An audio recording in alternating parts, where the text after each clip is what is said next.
We are going to have opening remarks first, and then we'll be going through, then we'll have some poetry and then a few storytellers, and I'll be coming in between each one to introduce each new panelist. And then we'll have time at the end for some Q&A. First, we'll have opening remarks from Xiao, the director of the Salt Lake County Mayor's Office for New Americans and co-chair of the Multicultural Advisory Committee of the state's COVID-19 response. As director of the Mayor's Office for New Americans, Z's role is to ensure the economic, social, and civic potentials of residents with immigrant and refugee backgrounds, and to make sure that their potentials are maximized. Now, by partnering with residents, service providers, and policymakers, the Office for New Americans focuses on developing the systems and mechanisms that promote the development of growth for successful immigration and integration. Z has over 20 years of experience working in public and government sectors in advancing equity. She's passionate on helping build strong relationships that result in bringing together various partners while helping guide and build on the future. So welcome, Z. Thank you, Brenden. I want to thank Willie and the Utah Humanities for putting this together. I am really grateful to be a part of this program. My name is Xiao, and I direct the Office for New Americans for Salt Lake County Mayor Jenny Wilson. The Mayor's Office for New Americans is one of its kind in the community. And the office was established because we recognize the importance of newcomers who are coming into a community and the contributions they made to a community. I myself is an immigrant from China, and to today's theme and about 125 years of Refuge and celebration of that, I have a personal story to tell, and I would like to tell that today. I am an immigrant, as I said, a recent immigrant to the United States. But that's not to say that my history and my heritage come way before that. My great-grandfather, for my grandmother's side, actually was a worker that came from Canton and worked in the fields of Hawaii, like similar individuals who came before him, and really end up in Utah as well and work on the Continental Railways. So the celebration of a history of this country as America goes beyond just the newcomers who comes in, but the families that they left behind and eventually joined them in this country. I'm more than really honored to be a part of this because of the welcoming spirit of Utah and who we are today as a community. There's more than just being able to welcome newcomers who are coming into a community and helping them to succeed, but it's also the importance of being helping them to feel like they belong to this community, that they contribute. The goal of the Office for New Americans is more than just maximizing the potentials of New Americans, but really recognizing the voices that bring to a community and who we are as Americans, that we are building upon the spirits of individuals and pioneers who come to this land, who sacrifice and left behind families and histories to build a new world that we can all call home today. So with that, I celebrate today's stories, a history and our belongings. And on behalf of Mayor Wilson and the entire county of Salt Lake County, I want to just be grateful to be a part of this event tonight. Thank you so much.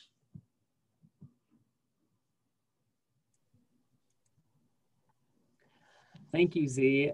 I think I can echo sentiments from a lot of people here in the community to thank you for your work and for the work and support of the Mayor's Office in forwarding these kinds of issues and making them a priority. That's really great. We'll now be pleased to hear a poetry reading by Chelsea Guevara. She is a Salvadoran American poet from West Jordan, Utah. Her work focuses on the examination of overlapping cultures, mixed identity, and Latinx and immigrant struggles. Her poetry has been featured in a number of places, Right About Now, as well as KRCL's Radioactive at various times. She took part in the art show Rooted, Art Away from Home, which was done to celebrate Welcome Week for immigrants and refugees.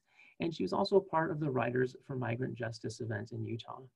Chelsea's poetry is also part of the Mapping Literary Utah project, which showcases the vast styles of writing and experiences that exist here in Utah. So welcome, Chelsea. Thank you. Tonight I'll be reciting a poem by Warson Shire entitled Home. No one leaves home unless home is the mouth of a shark. You only run for the border when you see the whole city running as well. Your neighbors running faster than you, breath bloody in their throats. The boy you went to school with who kissed you dizzy behind the old tin factory is holding a gun bigger than his body.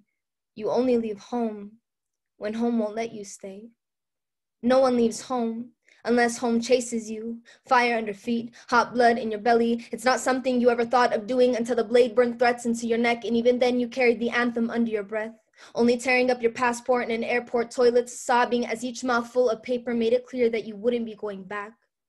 You have to understand that no one puts their children in a boat unless the water is safer than the land. No one burns their palms under trains, beneath carriages. No one spends days and nights in the stomach of a truck feeding on newspaper unless the miles traveled means something more than journey. No one crawls under fences. No one wants to be beaten, pitied. No one chooses refugee camps or strip searches where your body is left aching, or prison, because prison is safer than a city on fire, and one prison guard in the night is better than a truckload of men who look like your father. No one could take it. No one could stomach it. No one's skin would be strong enough. The go home blacks, refugees, dirty immigrants, asylum seekers, sucking our country dry, people with their hands out, they smell strange. Savage messed up their country and now they want to mess ours up. How do the words, the dirty looks, roll off your backs? Maybe because the blow is softer than a limb torn off, or the words are more tender than 14 men between your legs, or the insults are easier to swallow than rubble, than bone, than your child's body in pieces. I want to go home, but home is the mouth of a shark. Home is the barrel of the gun, and no one would leave home unless home chased you to the shoreline, unless home told you to quicken your legs, leave your clothes behind, crawl through the deserts, wade through the oceans, drown, say, be hungry, beg, forget pride. Your survival is more important. No one would leave home unless home is a sweaty voice in your ears saying, leave. Run away from me now. I don't know what I've become, but I know that anywhere is safer than here. Thank you guys very much.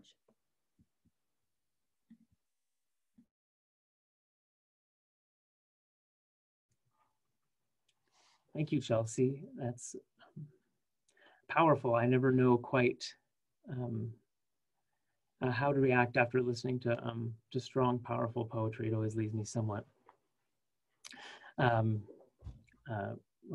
without words. I never know quite how to feel. So thank you for sharing that. I am grateful for this opportunity to think about Utah, as a historic and a contemporary place of refuge. And actually Chelsea's poem reminds me of one from back in the 1940s by an African-American poet named Langston Hughes. He wrote a poem called One-Way Ticket about the immigration of African-Americans out of the South, up north and out west. And I thought I would just share that really quickly, and then we'll get to our three storytellers. But I think it speaks to the poem that Chelsea recited, and it speaks to some of the stories that I think are going to be shared with us about the things that push people away from home and push them to new places, and push them to find places of refuge. So Langston Hughes wrote, I pick up my life and I take it with me and I put it down in Chicago, Detroit, Buffalo, Scranton, any place that is north and east and not Dixie. I pick up my life and I take it on the train to Los Angeles, Bakersfield, Seattle, Oakland, Salt Lake, any place that is north and west and not the South. I'm fed up with Jim Crow laws, people who are cruel and afraid, who lynch and run, who are scared of me and me of them. I pick up my life and take it away on a one-way ticket, gone up north, gone out west, gone. We'll now hear from our three other panelists, three storytellers. First, we'll hear from Jamie Andrus. Jamie is the CEO and the president of the Cache County Chamber of Commerce and the Cache County Economic Development Director. Ms. Andrus is responsible for supporting business growth and economic development in Cache Valley. The Chamber's CEO advocates for legislative issues, supports and leads and encourages individual and business creativity, innovation, and inventiveness. As president of the Chamber, she consults for businesses and provides networking and educational events for its members.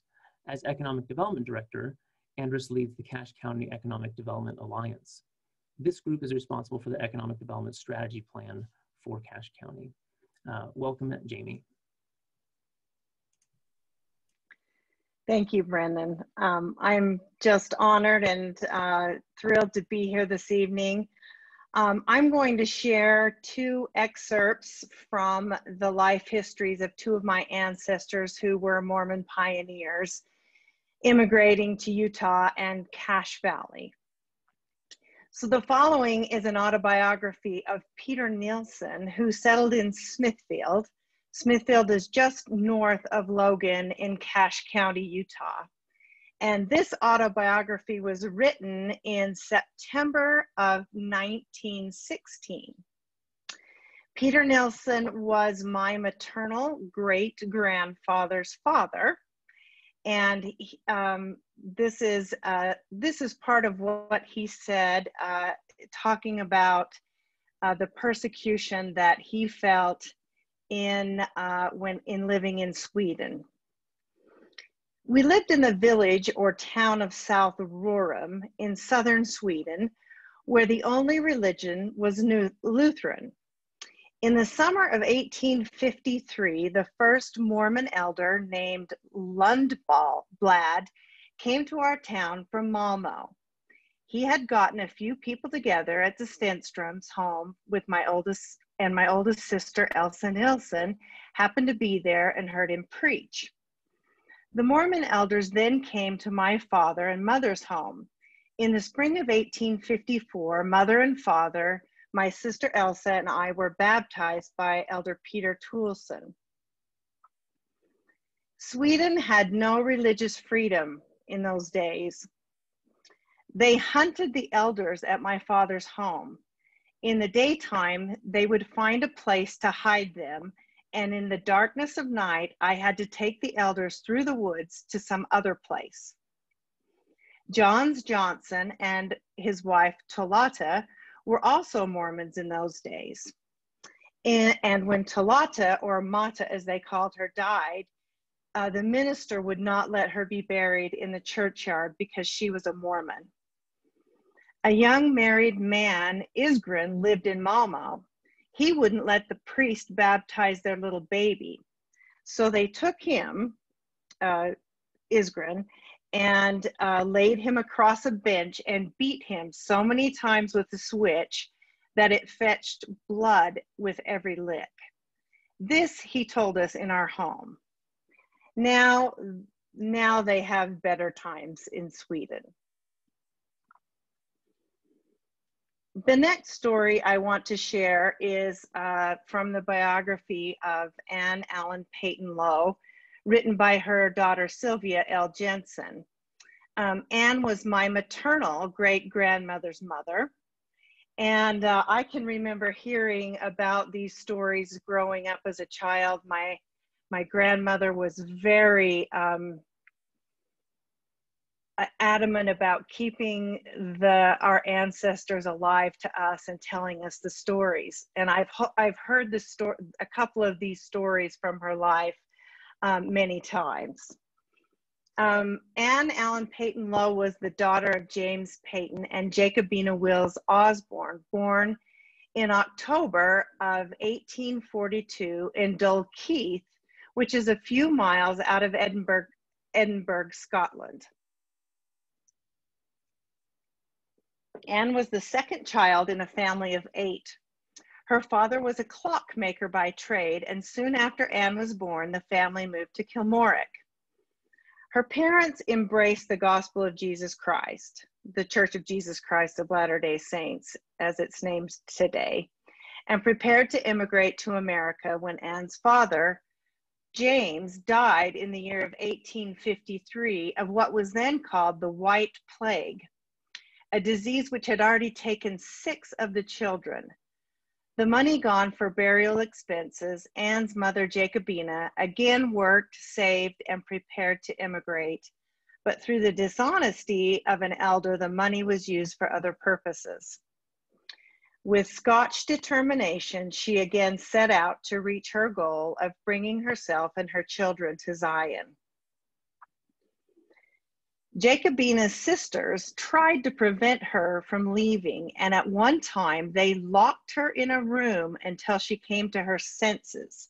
And when she got away, they tried by physical force to keep her, but she succeeded in outwitting them and ran down the road with her hair flying and her clothing torn.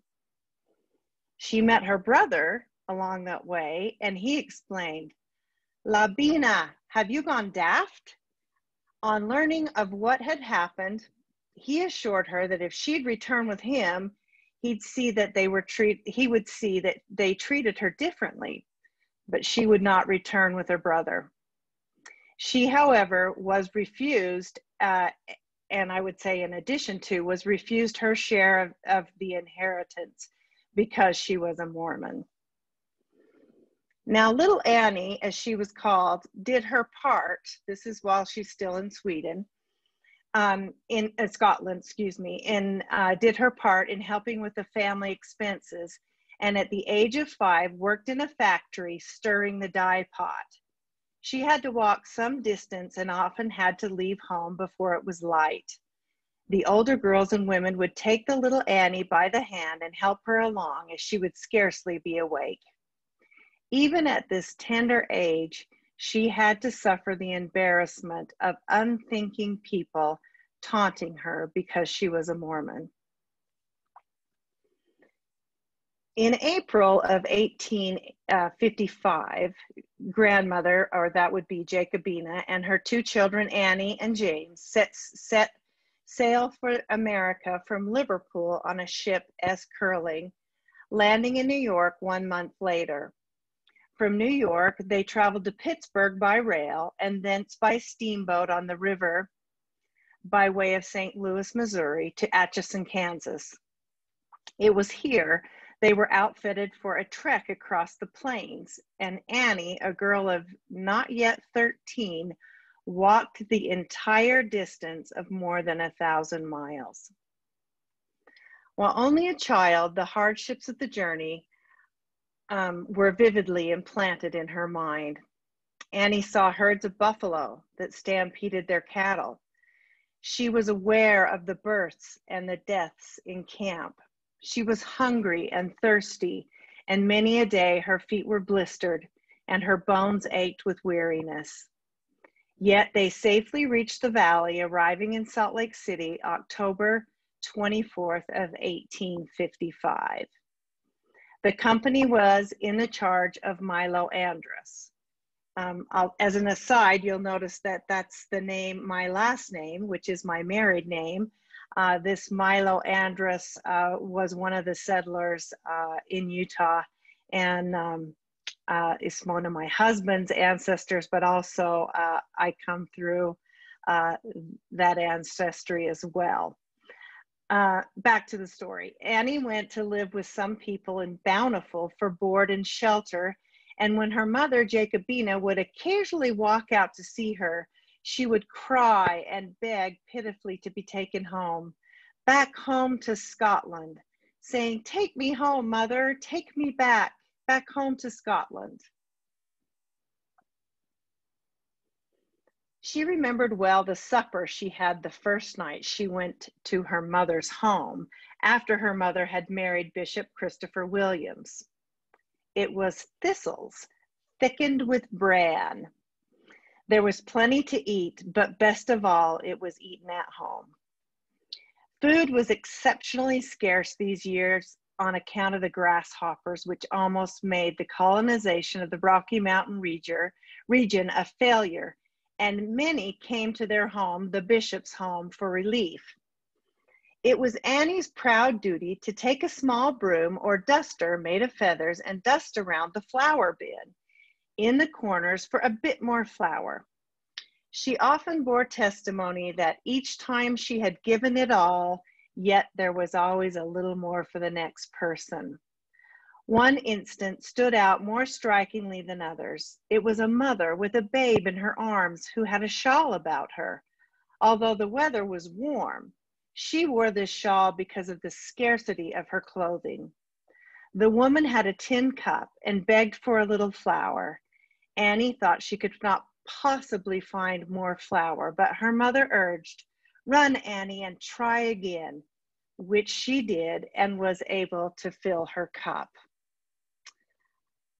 It's been a pleasure to be a part of this program, and I have appreciated being able to go back and look through my ancestors' histories and refresh my memory. So thank you for this opportunity. Thank you, Jamie, for sharing some from your own family's history. I think there are probably a lot of Utahns, there are many who have some pioneer heritage, but not all of us have maybe read any of it recently. So it's a good reminder to dig back into our own stories, even if we ourselves are not current newcomers to Utah. There may be someone in our not so distant past that came here seeking refuge, seeking safety, seeking a better life. We'll hear next from Cynthia Rosada Veronica. Cynthia is the daughter of 2 Mexican immigrant parents. As a DACA recipient herself, Cynthia is proud to serve the undocumented community at SLCC, Salt Lake Community College. She's been with the SLCC Dream Center since September of 2019. She's currently pursuing an Associate of Applied Science in Nursing and an Associate of Science in Sociology. Cynthia is excited to graduate this year and will be transferring to the University of Utah to complete a bachelor's in nursing. We wish her the best of luck wrapping up the associates and moving on. Cynthia plans to continue serving the undocumented community in any way she can as she moves forward. She loves to spend time with her 2 fur babies. I don't know if we're going to see pictures of them or appearances in the background, but named Oso, I think, and Lucky. So welcome, Cynthia.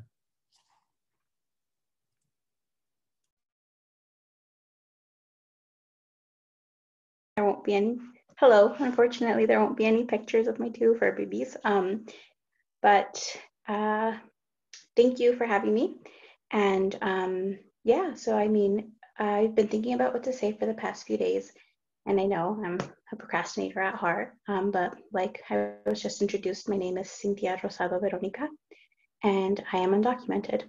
I will start by saying that it never gets easier to tell my story, to talk about the one thing that I've avoided talking about for so many years. And if we're being honest, I'm only here by chance. As you guys heard, I work at the Salt Lake Community College Dream Center, and that's a resource center for undocumented students and members of mixed status families. When I started there over a year ago, I didn't know all of the wonderful people I would meet and all of the wonderful experiences I would get to have. But it is because I work there that I was asked to speak to you. I've become fairly open about my status during my time at the center, although it hasn't always been that case. I used to keep this piece of information to myself because I was terrified of telling the wrong person. My point in telling you this is that my story, in a way, is almost ordinary. I haven't had to bleed for mice, although the fear is always there, for myself and for my family. And while I have accomplished many things, including graduating with my bachelor's in psychology in 2017 and working at the Dream Center, something that I find great joy and pride in, yet my story is not tragic or extraordinary, but it is mine.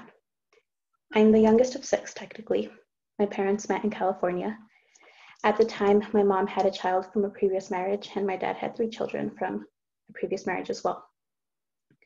They came to the United States for the American dream, to provide for the children in a way that no one had ever provided for them. They met and they fell in love, and they had my sister in California. My mom brought her son to live with them, my brother, and my dad's previous wife didn't want to send her children over, so 3 of my siblings were to remain in Mexico, where they still live. After a few years of working and savings, my parents decided that they wanted to try to make it work in Mexico. They truly and honestly believed that with enough hard work and dedication that they could make a living there. So they uprooted their life again and moved back. Sadly, it didn't work. Mexico is a harsh place, and there simply wasn't enough money to make life in Mexico safe or to give us a good life. They made the difficult decision that they would cross over to the United States again, but this time they had 3 children. We split up, and my dad crossed over first so that we would have someone waiting for us. And then they sent my sister over the border. And something that I find both sad and funny is that they still had to pay for the only US citizen in our family to cross the border. Because my mom's pregnancy was complicated and they didn't want to risk me, my mom gave birth to me before we crossed over. I was about 4 months old at the time, and my mom and I were separated right before we reached the border. I was sent ahead with a family friend. I'm told that the friend just put me and my car seat right on the Border Patrol's counter. And for me, that was it. I was in. For my mom, it wasn't that simple. She attempted to cross 2 times. She told us something recently that she'd never told us before. When she was caught the second time, she called my dad, telling him that she didn't want to do this anymore and asking him to please send her daughters back to her. She was going back to Mexico. My dad told her no, he would not be sending us back and that she had to try again. And so she tried one last time and she was able to cross. She met up with my dad in California, and because sacrifices had to be made, she had to leave my brother in Mexico until she could save enough money to send for him. He came with a relative a few years later. And so that is the story of how we all got here, and a bit of an explanation for why it's the second youngest that's the citizen and not me. That tends to confuse people. So we spent years in California, and even then, life was hard, but still better than Mexico. I'm told it was still rough, and that we all lived in 1 bedroom and drank water out of the Maruchan styrofoam cups, the noodle cups. This is again a hardship that I was too young to remember living through. Eventually, a friend of my parents told them that it was easier in Utah, that there were fewer immigration officers and more work. And just like that, off we went again. Now Utah is in every memory that I hold. I remember my first day of kindergarten at Arcadia Elementary when my mom helped me across the monkey bars on her shoulders. And I remember my childhood home and the stuffed Pikachu doll I would carry around everywhere with me. I remember how awful junior high was and how I finally understood that I was actually different from the other kids. I remember being sat down and told by my parents that if I made a mistake, I made a big mistake, if I got caught doing something I shouldn't be doing, I would be putting myself and my family at risk. I remember my dreams of traveling the world leaving me as quickly as I had wished them. Sorry guys, but you see, the thing is, my parents brought us to the United States and then Utah for a better life, and they succeeded. I don't know hardship like my parents did. My parents did what they set out to do. They gave us a better life. My brother owns a business and he has a wonderful family. My sister has a fantastic job and a boyfriend who adores her, and her first child on the way. I have lived a life of privilege in many ways, and I don't want you to think that this means I did not experience hardship at all. And I don't want you to, while I have lived a life of privilege, being undocumented is a different experience for everyone, and each story is unique. My life was difficult in different ways. And, you know, it's been exhausting having to be cautious of everything I do and how much information I give. My experience hasn't been an easy one. It is not easy to be told at times that I am not Mexican enough to have been born in Mexico. And it is not easy to have my experiences as an undocumented individual invalidated because I grew up in the United States. Yet, here I have had the chance to attend college, twice even. And I was able to graduate with my first bachelor's debt-free by working full-time while attending college, something that I'm still proud of.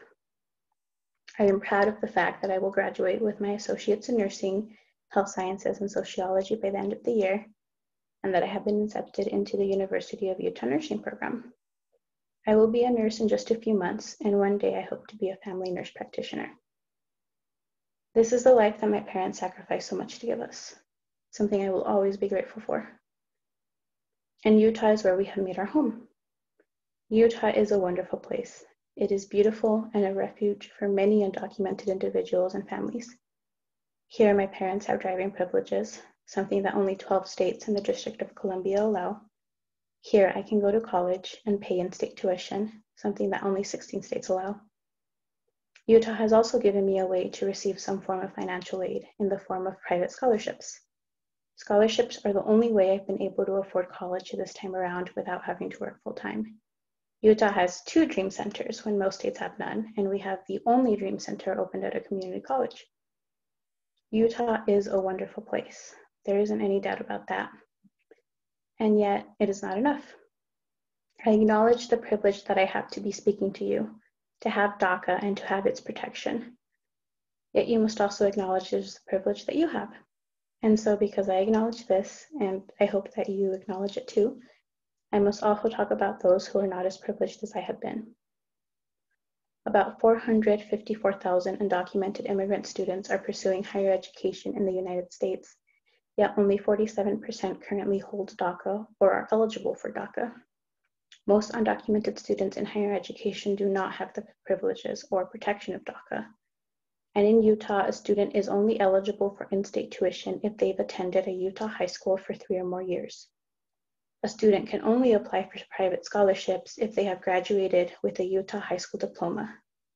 This places difficult barriers to overcome for nearly all older individuals and individuals who came to Utah as adults, making it nearly impossible for them to attend college.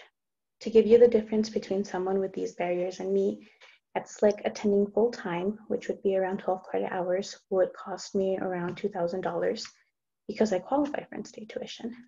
But for someone who doesn't, it would be around $6,000 a semester. I know that if I had to pay $6,000 a semester, I would not be attending college. If our laws could be more inclusive, allowing for students who attended a Utah high school for only a year access to in-state tuition, and allowing those who hold a GED from the state of Utah access to private scholarships through an institution, many more individuals could access higher education. Through our office, we see so many students interested in healthcare professions, specifically nursing, something that we so desperately need these days. However, they are barred from obtaining licenses to become nurses. In the state of Utah, a social security number is required to be licensed as a nurse. Inclusive laws can only uplift our community, allowing those who are willing to go through the sacrifice and efforts of obtaining higher education to do just that. But changing laws is a tall order. So let's start small. If you would like to be an ally to everyone who is undocumented, please don't say illegal immigrant. It is dehumanizing. No human being is illegal. Instead, use the term undocumented. And please be aware that being in the country without proper documentation is a civil infraction. It's like receiving a speeding ticket or a parking ticket. It's not a criminal act like an assault or a robbery. Another common misconception is that undocumented individuals receive government handouts, and that is simply not true. We are ineligible for any type of federal aid. That includes anything like federal financial aid, housing assistance, Medicaid, SNAP, or Medicare. As a last statistic, in Utah alone, there is an estimated number of 100,000 undocumented individuals. This number is from 2012 from the Pew Research Center, a number that I am sure has only grown over the years. Utah is among the top 15 states with the largest number of undocumented immigrants. Remember that we are your neighbors, friends, classmates, and coworkers. Just like you, we consider Utah our home. We're building a life here, we have built a life here, and we belong. And so I leave you with a quote that exemplifies my community, a quote that shows our resilience and our efforts to build a better life and home, and the roots we have created here in Utah. They thought they could bury us. They didn't know we were seeds. Thank you.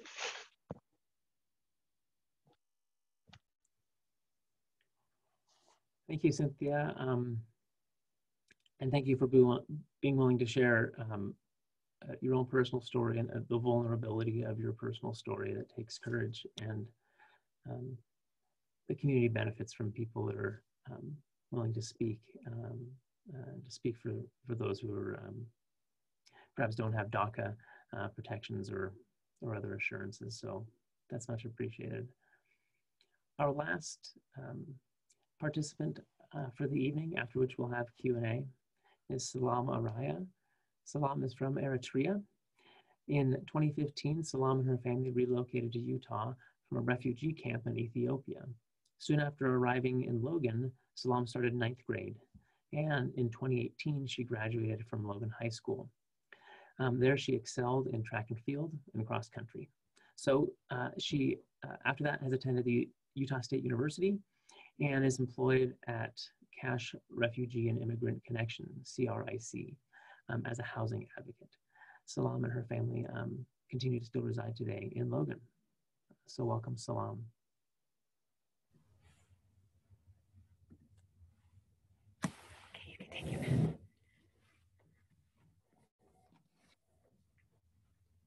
Good evening.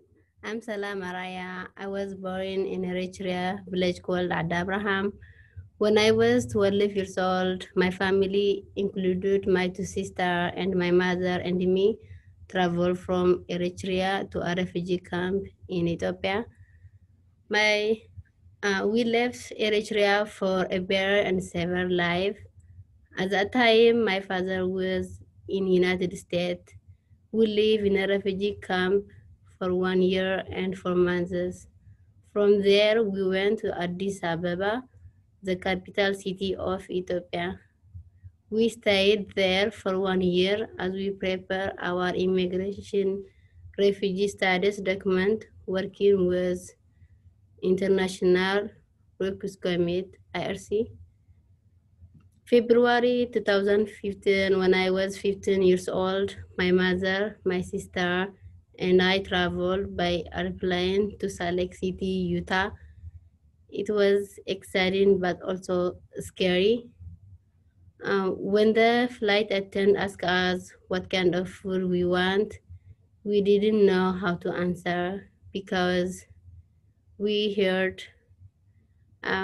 didn't speak English yet. We only spoke Tigrinya then, and also because we had never eaten American food before, and we wasn't sure what to ask for. So we didn't eat anything. When we got to United States, we landed in New York City, where we spent the night. People from the International Organization from Migrant, IOM, met us at the airport and gave us some meat and rice. We ate the rice because we wasn't sure what kind of meat it was, and we didn't eat pork. From New York City, we traveled to Salt Lake City, Utah airport, where my father and some his friends met us at the airport. At that time, we had not seen my father in over 8 years. As you can imagine, it was an emotional meeting for all us, and we were all crying and so happy. Interesting fact, one of the men that came to the airport with my dad to help our family ended up become my fiancé many years later.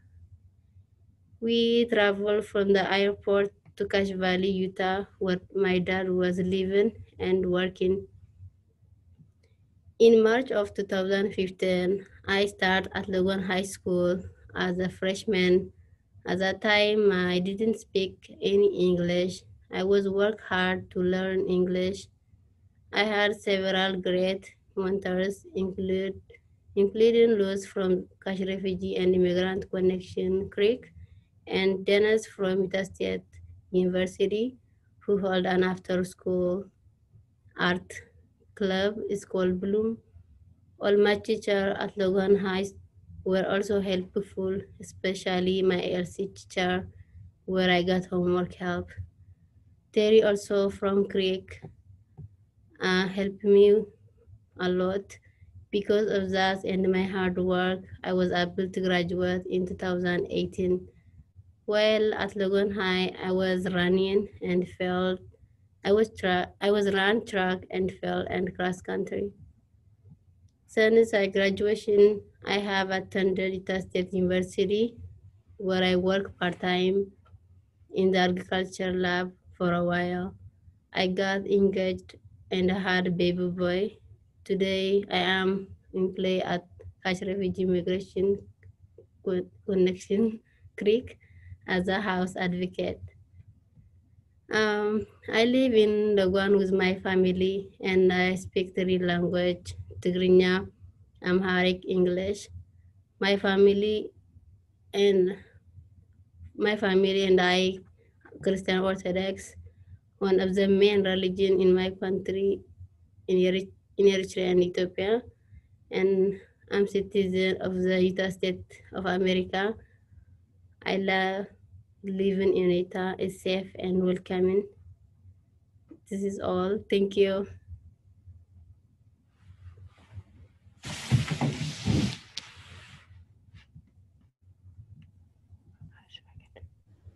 Thank you, Salam. Those are all of our participants. We now invite all of them. I believe we can all turn our videos on, which will allow all of us to be on screen for Q&A. At the bottom, for the attendees, if you go to the bottom of your screen, there's a little Q&A button where you can submit questions that I'll be able to see and then ask to the group and moderate. I wanted to start things off though with one question for Cynthia and Salam. I'm struck by your experiences and how the uncertainty, the danger, the fear involved with refugee and immigrant experiences, of crossing borders, of being in refugee camps. That uncertainty and fear doesn't necessarily end when people arrive at their final location. At a city, perhaps in the United States here in Utah, and that there continue to be serious struggles for immigrants and refugees to find work, to prosperity, for safety, for all kinds of things, and that integration into societies is a real challenge. Cynthia shared some very warm words about Utah and how she thought Utah is unique in some ways and does well. So I'd be curious to hear from both of you. Any additional thoughts about things that Utah does well to help refugees integrate and help them to feel welcome and help them to truly succeed and to thrive? No pun intended, this is Thrive 125. But also then perhaps what are things that Utah can do better and what members of the general community can be thinking about or aware of to help refugees or immigrants thrive better here in Utah? And I asked that to Salam and Cynthia, but anyone else, other participants as well, if you have thoughts.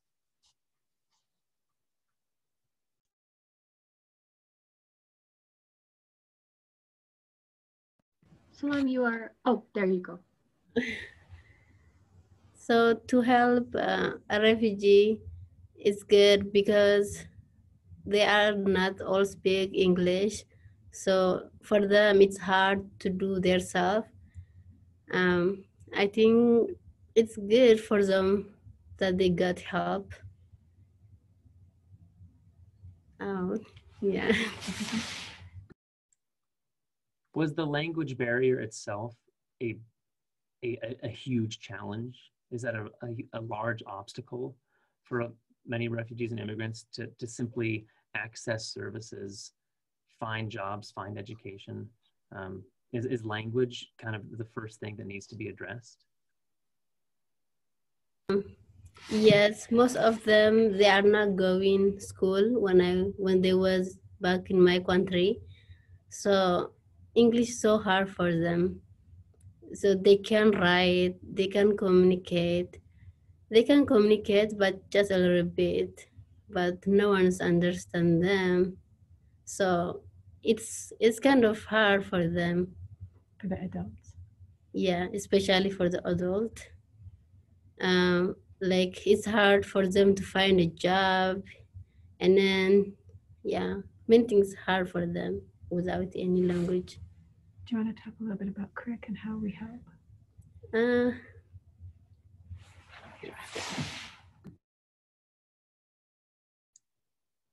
Z, do you have any insight here into some of the resources that some of the different cities and counties are providing, perhaps on this issue of language specifically?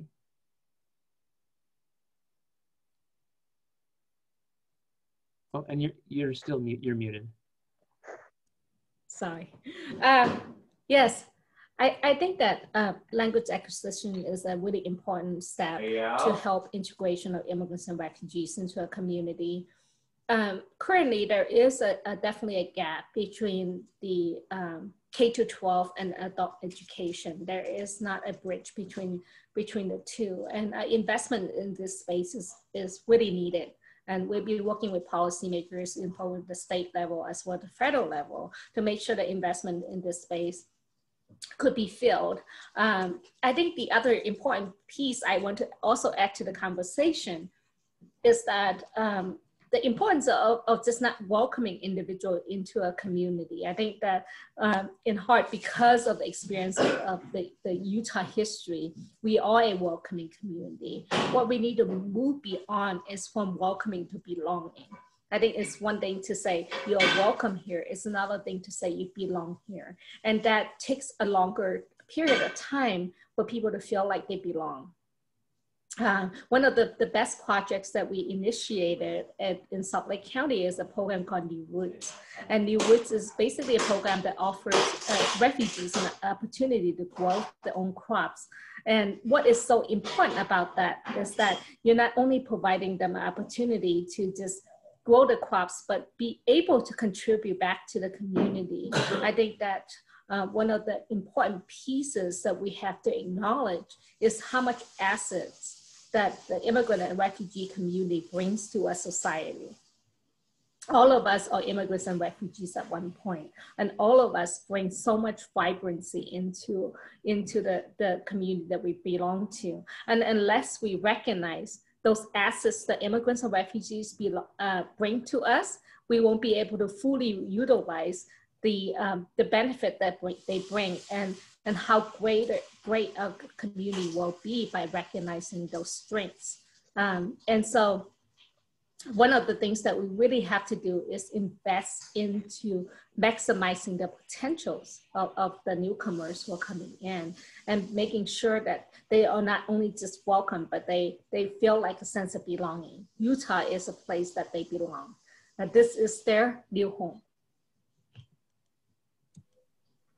Do our other panelists have thoughts on this of helping immigrant and refugee communities move from simply being welcomed to building a sense of really belonging and making this home?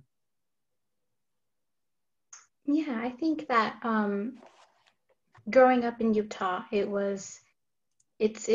had a very different experience than others who come to Utah at a later age, and I feel like there are more barriers for those who come to Utah at a later age than for those who arrive when they are young.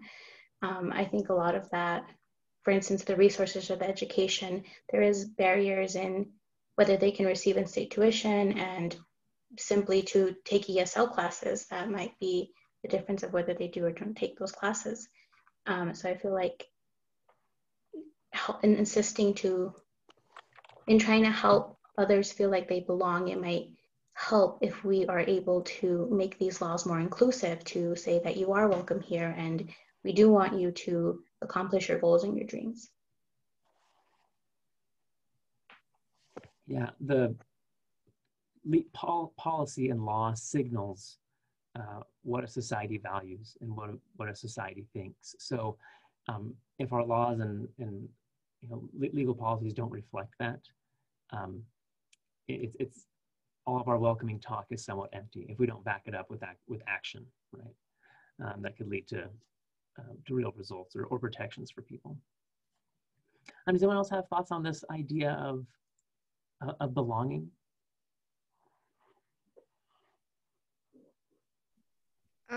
I noticed something that Cynthia mentioned is like using the word illegal immigrant compared to undocumented.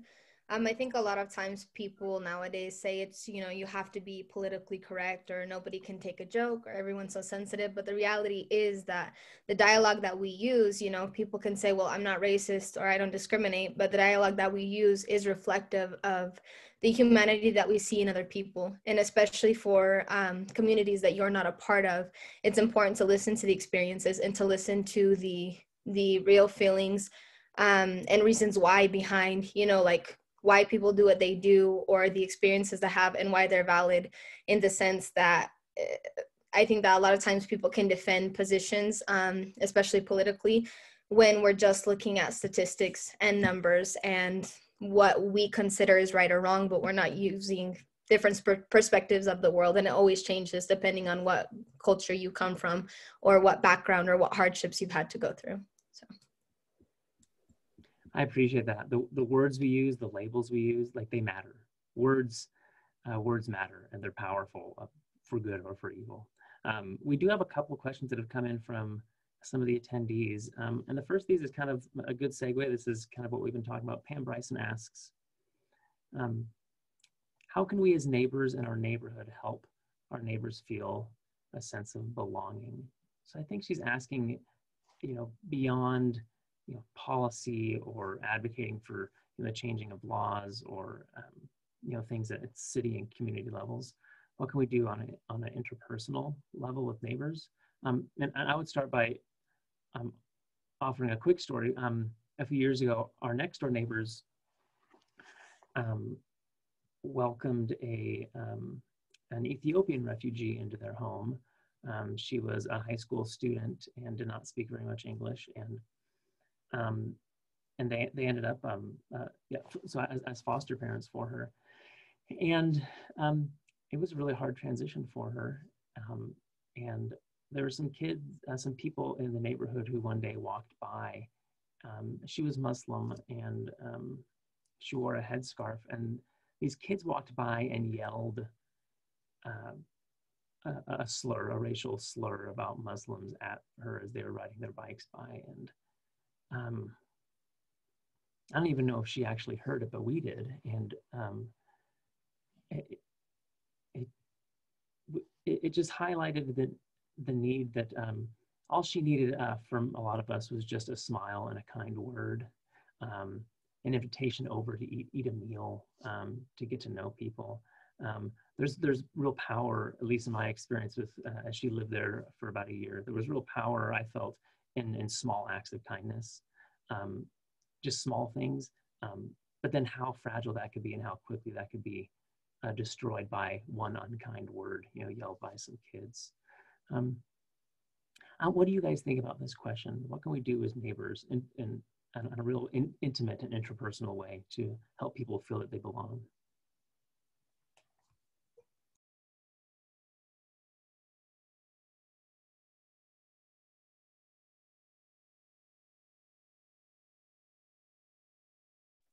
I think a big one is just like Chelsea said, just language, you know, using terms that are inclusive, using terms that show your support or that show that you are aware of these things.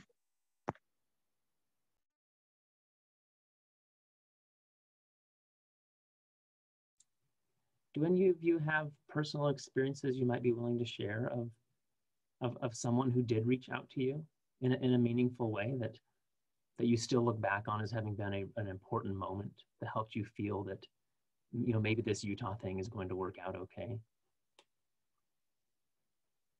And if not, that may be a little too personal, but if anything comes to mind.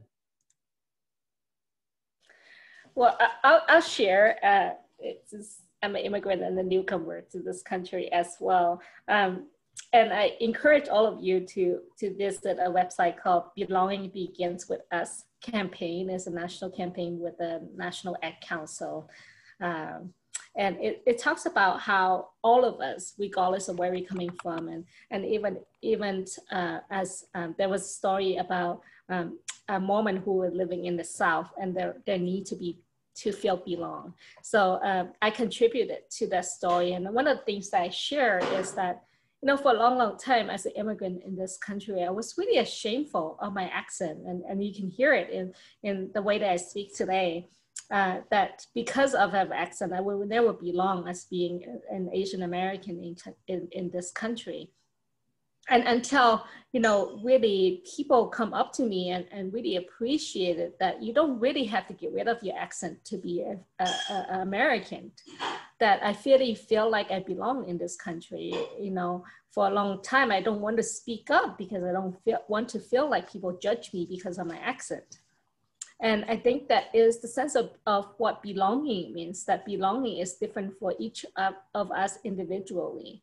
And all of us are really different, depending on our circumstances, whether or not if we are immigrant or refugee coming from a different country and speak with an accent, or if we praise a different religion than the mainstream.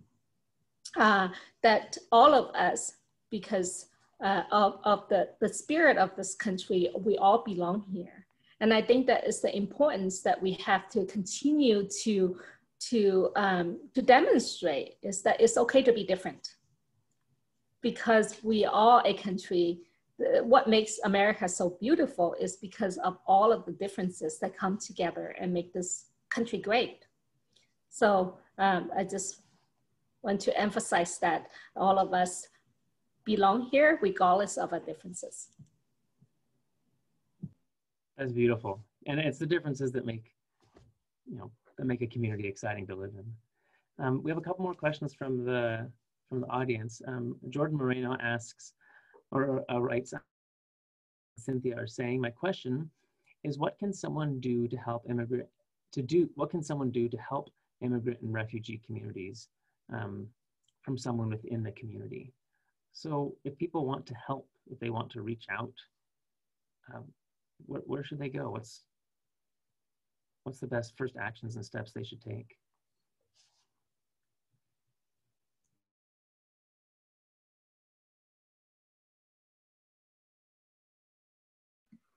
I wanted to chime in on this. I was born in the US, but my dad is an immigrant from El Salvador. He's a US citizen now, but obviously, so I'm not right in with the community, but my family is a part of that community. And I think the biggest steps, and sometimes the hardest steps for people to take, is just to open a dialogue.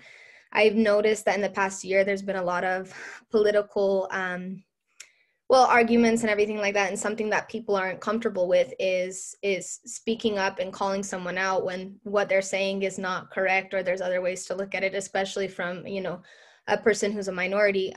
So I think that's the biggest thing, is talking to family and friends. And when they're making comments or, being discriminatory against people that are different, that aren't feeling that sense of belonging, it's important just to make those little steps to make them think about, in daily life, in just a random conversation, what the effect of what they're saying, what kind of mentality and attitude that's bringing, for the state of Utah and for the country, just simply, I guess opening up, the fact that not always the things that we're fed through the media is necessarily what's correct, or, there's other ways to look at it. So I think that's the biggest step. I think that's the smallest thing that we can do, is confront someone who's close to us when they, are against people that are different than them. So.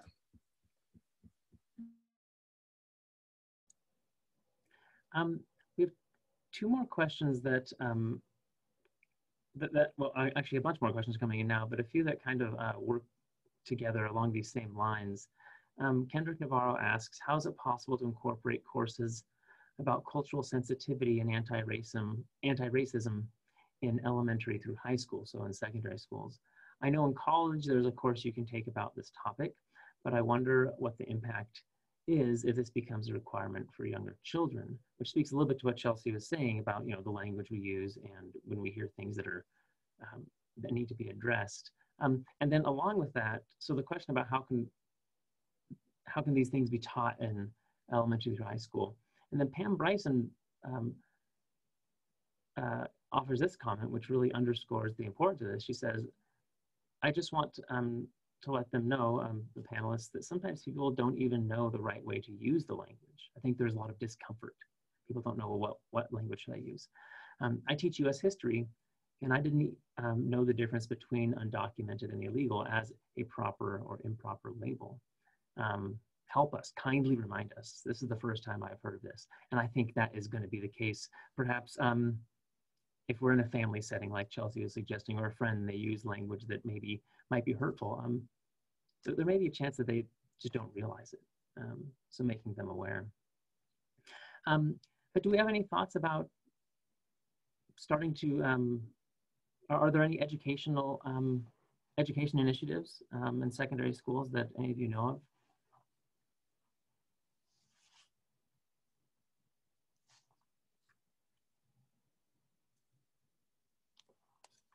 I'm going to chime in a little bit here as well. I think this is the importance of policy and the government sector really have to step up, is to make sure that we build the infrastructures to help people understand and the languages that they use.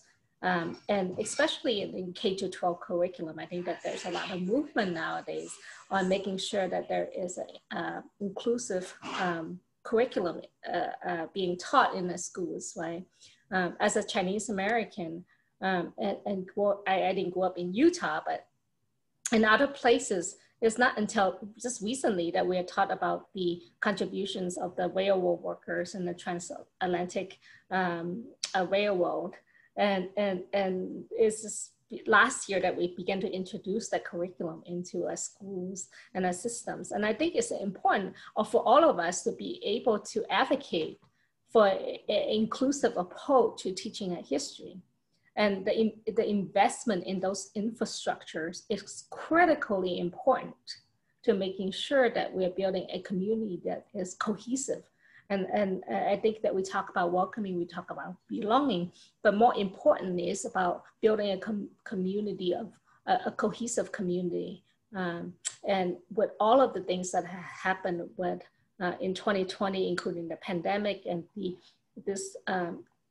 inequities we're seeing, the pandemic being carried out in different communities, and the riots and the social injustice that we have seen, is because we haven't really invested in those structures to help us build a society that is truly cohesive. And so I think an investment in that space is something that we should be advocating for.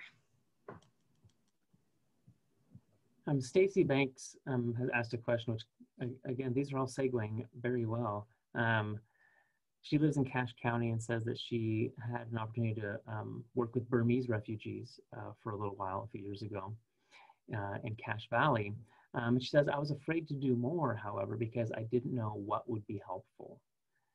And she goes on about, she continues a little bit wondering about awareness campaigns, or what can be done to help the general population simply, as I think there's a lot of people in the general population who do feel compassion and who do want to help, but maybe simply don't know how. Where should people be turning to find out more, so they can find out where and how to help? I know that for, and so for at least university-wise or college-wise or higher education, there is the Dream Center. There are two of them, one at the University of Utah and one at Slick. Reaching out to either of them is a great way to start a conversation, but that is only for higher education itself. It doesn't speak to all of the after or all of the before, but that is, I think that is a start or a way to start that conversation.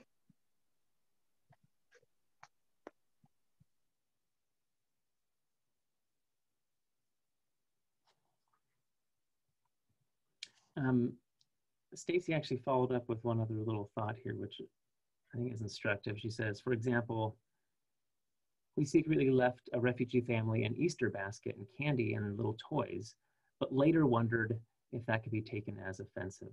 I think many times people just don't want to offend, and therefore they avoid those kinds of interactions. I think this is a a widespread sentiment. People are uncomfortable and they don't want to do something wrong. My general sense, talking with immigrants and refugees, is that most of them have said that even if misguided or poorly informed, that acts of kindness are usually appreciated. Is that the general sentiment from the communities you guys have worked with or come from? For me personally, I would say yes, because it means that they're trying, or it means that they're thinking about it or thinking about the situation. So it means that they have it in their mind, or they attempted to do something. And for me, that would be important, or I would be accepting of that, even if perhaps it wasn't exactly well executed.